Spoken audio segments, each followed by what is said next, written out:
అతిక్రమములను దాచిపెట్టువాడు వర్ధిల్లడు, వాటిని ఒప్పుకొని విడిచిపెట్టువాడు కనికరము పొందును. సామెతలు 28:13. ప్రేమైనటువంటి దేవుని బిడ్డలారా, దేవుని ఆజ్ఞానుసారముగా నువ్వు జీవించకుండా దాన్ని అతిక్రమిస్తూ నువ్వు జీవిస్తూ ఉన్నావా? నువ్వు చేసేటువంటి వ్యాపారంలో కావచ్చు, నువ్వు చేస్తున్నటువంటి ఉద్యోగంలో కావచ్చు, నువ్వు చేస్తున్నటువంటి ఏ పనిలోనైనా దేవుడిచ్చినటువంటి ఆజ్ఞానుసారముగా జీవించకుండా, దేవుడిచ్చినటువంటి ఆజ్ఞను బట్టి ఆ పనిలో నువ్వు పని చేయకుండా నీ ఇష్టానుసారంగా నువ్వు చేస్తున్నట్లయితే నీతోనే ఉదయకాల సమయంలో దేవుడు మాట్లాడుతూ ఉన్నాడు. నువ్వు వర్ధిల్లాలంటే నీ అతిక్రమలను విడిచిపెట్టాలి. నువ్వు వర్ధిల్లాలంటే నువ్వు చేస్తున్నటువంటి పనిలో, నువ్వు చేస్తున్నటువంటి వ్యాపారంలో, నువ్వు చేస్తున్నటువంటి ఉద్యోగంలో నీతిగా నిజాయితీగా మనము పనిచేసేటువంటి వారంగా ఉండాలి. ఉదయకాల సమయంలో ఈ వాగ్దానం ద్వారా దేవుడు నీతో మాట్లాడుతున్నాడు గనక మనము మన అతిక్రమములను విడిచిపెట్టి దేవుని ఎదుట కనికరము పొందేటువంటి వారంగా ఉండాలని కోరుకుంటూ ఈ దిన వాక్యం ద్వారా దేవుడు మనలందరినీ బలపరిచి దీవించి ఆశీర్వదించును గాక.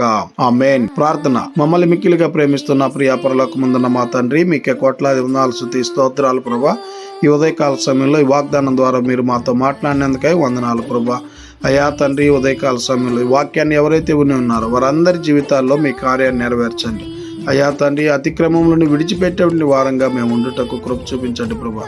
అయ్యా మాలో ఉన్నటువంటి ప్రతి అతిక్రమ కార్యాలను తండ్రి మీరే తీసివేయమని, మీరే మమ్మల్ని కనికరించమని, మీ కనికరం పొందుటకు మాకు కృప చూపించమని యేసుక్రీస్తు పరిశుద్ధ నామమున అడిగి మరి ప్రార్థిస్తూ వేడుకుంటున్నాం తండ్రి.